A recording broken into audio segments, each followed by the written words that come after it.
Samantala, gagawin sa 77 Philippine Post ang internet voting para sa lahat ng mga Pilipino sa abroad sa kauna-unahang kasaysayan ng eleksyon sa bansa.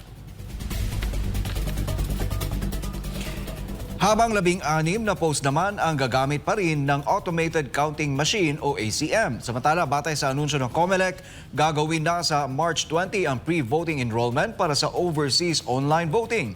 Ang original schedule ng pre-enrollment period ay sa February 27 pero minabuti ng komisyon na gawin na lamang ito sa March 20 para matiyak ang mas maayos na implementasyon ng bagong paraan ng pagboto ng mga Pilipino sa abroad. Ang pre-enrollment ang unang hakbang para ang isang overseas Filipino ay maging kwalipikado sa pagboto online. Ang overseas voting ay gagawin naman mula April 13 hanggang May 12.